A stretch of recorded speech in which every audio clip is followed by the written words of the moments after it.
Hello friends, welcome to BPSC Right Way. हमारे YouTube channel पर आप सभी का स्वागत है। आज हम अगस्त 2025 के बिहार करंट अफेयर्स को कवर करेंगे और आपको ये बताते हुए हमें बहुत अधिक प्रसन्नता हो रही है कि बिहार करंट अफेयर्स के सभी क्वेश्चन 71st बीपीएससी के एग्ज़ाम में हमारी मैगज़ीन से आए थे। जिन्होंने भी इस मैगज़ीन का लाभ उठाया होगा उन्हें ये जानकारी अवश्य होगी। इसके स्क्रीनशॉट भी हमने अपने टेलीग्राम चैनल पर उपलब्ध कराए थे। इसी प्रकार से परीक्षा होने वाली है जनवरी 2026 में एईडीओ की, यानी सहायक शिक्षा विकास पदाधिकारी की। इसमें किसी भी प्रकार का जो भी मटेरियल आ सकता है, जनरल स्टडीज़ हो, चाहे मैथ्स रीजनिंग हो, हिंदी और इंग्लिश को, उन सबको कंबाइन करते हुए BPSC Right Way already test series launch कर चुका है, जिसे आप हमारे ऐप पर जाकर चेकआउट कर सकते हैं और इसके लिए आपको गूगल प्ले स्टोर से इसे डाउनलोड करना होगा।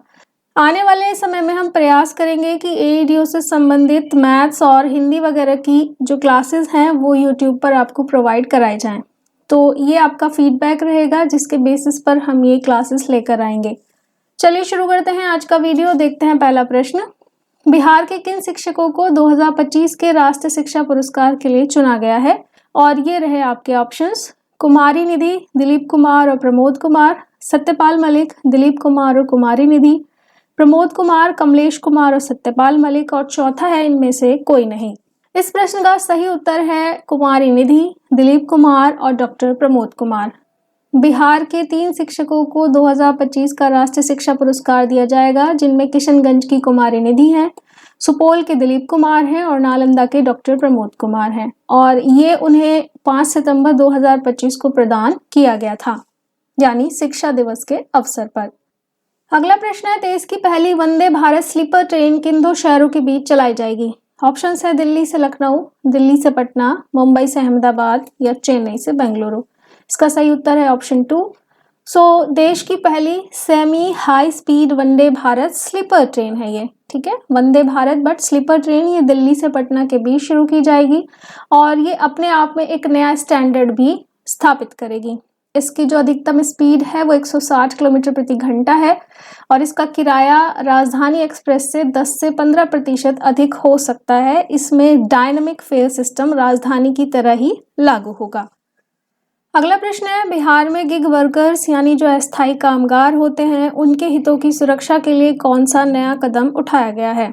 आपके ऑप्शंस हैं कि एक नया श्रम कानून पारित किया गया है, एक विशेष कल्याण कोष स्थापित किया गया है, एक नए बोर्ड का गठन किया गया है या फिर उन्हें सरकारी नौकरी देने का प्रावधान किया गया है।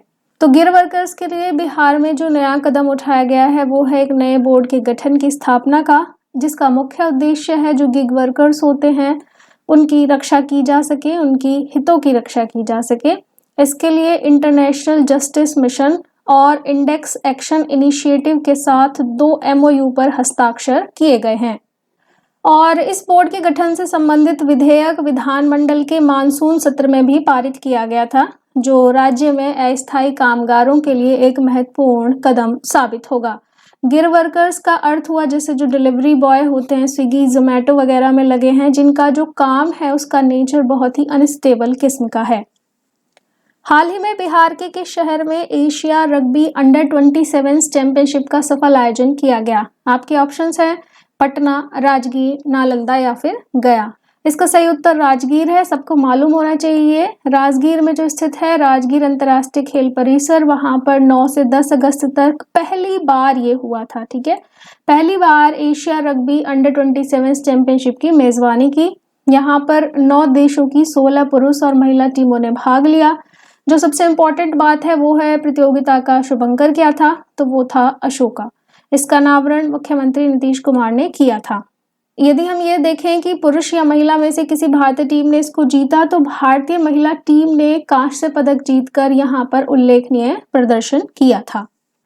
छठ पूजा को यूनेस्को की अमूर्त सांस्कृतिक विरासत में शामिल करने के लिए भारत सरकार ने किस संस्था को नोडल एजेंसी नियुक्त किया है? भारतीय पुरातत्व सर्वेक्षण, संगीत नाटक अकादमी या ललित कला अकादमी या फिर राष्ट्रीय नाट्य विद्यालय।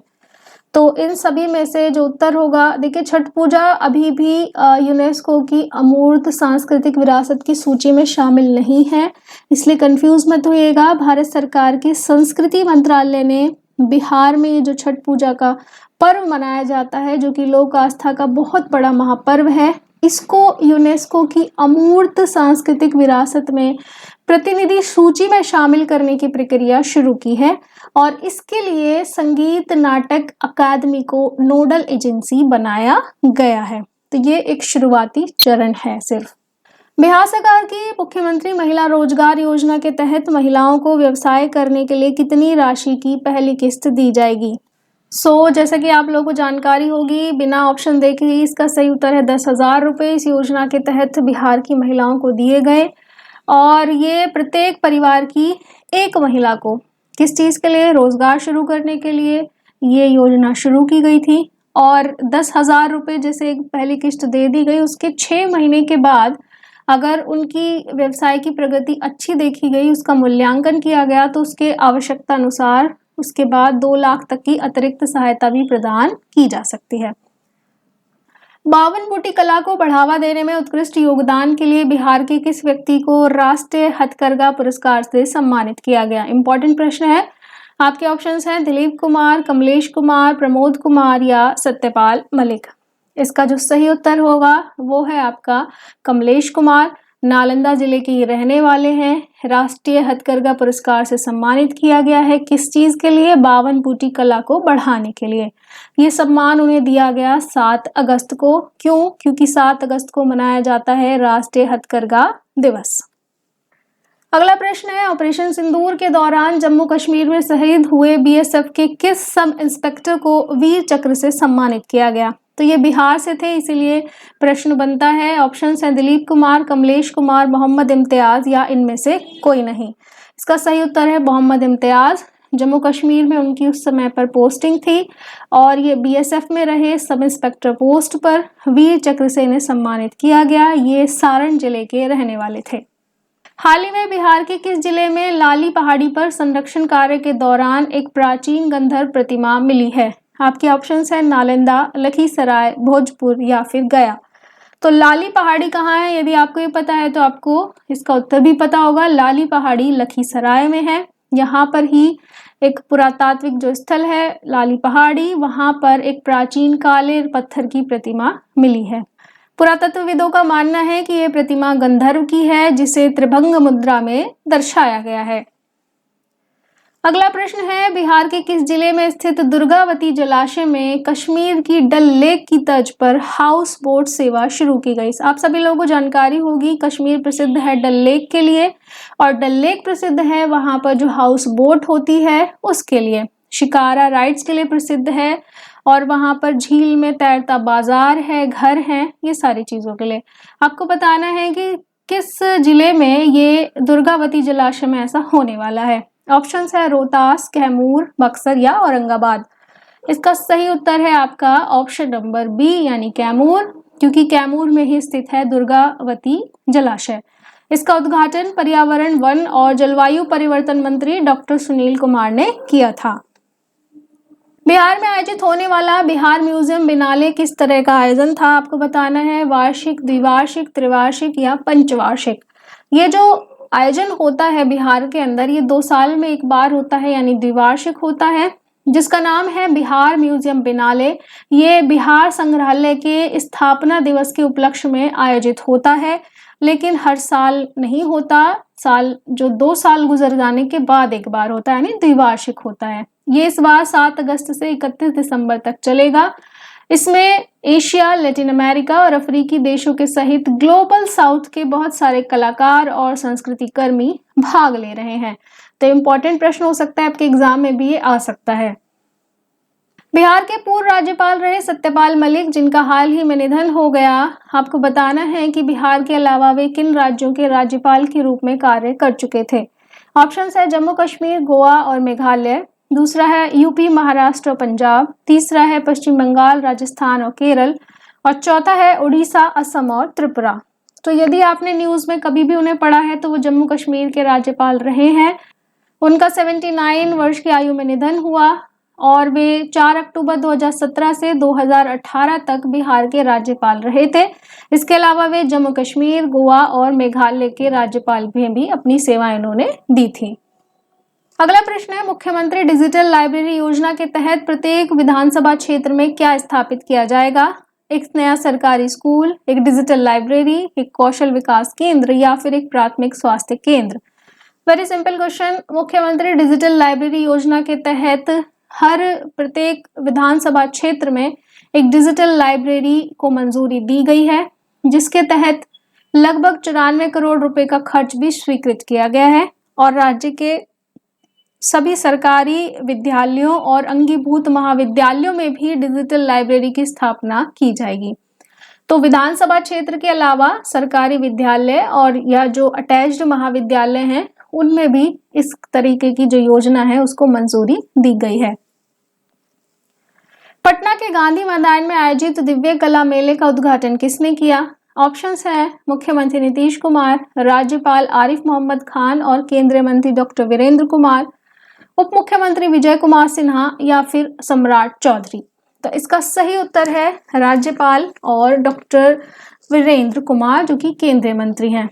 इस मेले में देश भर के दिव्यांग उद्यमियों और कारीगरों के उत्पादों को प्रदर्शित किया गया अगस्त के अंदर। तो इम्पोर्टेंट किस लिए है ये दिव्य कला मेला? दिव्य फॉर दिव्यांग, ठीक है। और इस अवसर पर जो केंद्रीय मंत्री थे डॉक्टर वीरेंद्र कुमार, उन्होंने सीवर और सेप्टिक टैंक श्रमिकों के जीवन में सुधार लाने के लिए नमस्ते योजना की भी शुरुआत की।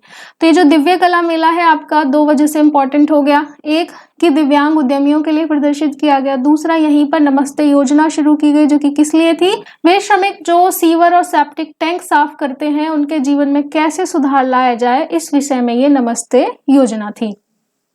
अगला प्रश्न है, हाल ही में मंत्रिमंडल ने औद्योगिक कॉरिडोर स्थापित करने के लिए किस जिले में 96.98 एकड़ भूमि को उद्योग विभाग को हस्तांतरित करने की मंजूरी दी?